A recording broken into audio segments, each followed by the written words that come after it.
So ito na mga katapang, sasagutin ko ng mga bashers dyan na supporters ni Pacboy. At may kakawin lang ng Chiriwet galing sa polls kung napapanood nyo sa vlog niya. Ngayon sasagutin ko ng mga parata ng mga bashers dyan na inaga ko doon si Chiriwet kay Pacboy. Maraming nagko-comment, nag-message sa personal account ko, nag-message sa page ko na inaga ko si Pacboy kapal doon ang mukha ko kasi mga agaw. Ngayon sasagutin ko yung paratang nyo. So ngayon magkwentuhan muna tayo ha. Pakinggan nyo to. So bago kami nagkarelasyon ni Chiriwet, bago kami nagka-jowa, nasa Manila pa si Chiriwet, nag-uusap na kami, nag-video call. Ang gagawin lang sana namin is collaboration. So, make the story short, tinanong ko si Chiriwet kung may jowa ba siya. Anong sagot ni Chiriwet? Wala akong jowa, matagal na akong walang jowa. So, siyempre ako yung taong hindi may pagkamerites, hindi na ako nagtanong about sa kanya. Kung about sa kanya kay Pacboy, ang sa akin lang is komportable na ako na wala siyang jowa. So, siyempre ako din naman na wala akong jowa. Okay, ganito, make the story short. So, habang tumatagal yung pag-uusap namin, pakikilala sa isa't isa, habang lagi kami nag-video call, nagkaroon kami ng feelings, nagka-develop kami, hanggang umabot sa punto na pumunta siya ng Cebu, nagkaroon na ng something sa aming dalawa. So, wag yung sabihin na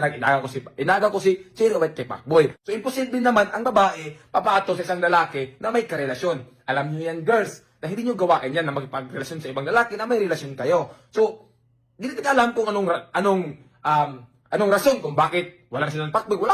Ayaw kong pero niyan kasi sila lang daw ang nakakaalam. So ang sa akin lang, si Cherry, bago kami nagkarelasyon, wala siyang jowa. So wala siyang jowa. Hindi ko inagaw si Cherry. Hindi ko inagaw. Alam niya ni Cherry, hindi ko siya inagaw.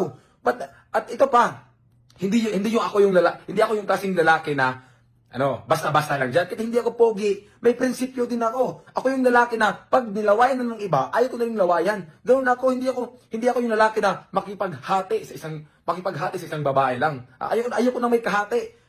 Kaya wag yung sabihin na nang aagaw ako kay Chiriwet. Kay Chiriwet mismo nakakalam yan. So hindi ko alam kung anong rason nila kay Pacboy. So ang sabi lang sa akin, matagal siyang walang jowa. So hindi ko tinanong sila about sa kanila ni Pacboy. Yun lang kasi privacy nila yan. So ito pa, naiinis ako eh. Sabi nila, content lang daw kami ni Chiriwet. Naintindihan ko kayo kasi nga nangyari sa akin nung nakaraan na nag-reveal ako ng jowa na hindi ko jowa. So ngayon, imposible naman na content lang kami, di ba? Halos na yun sa vlog namin, puro nangalaplapan, sasabihin nyo, content pa rin?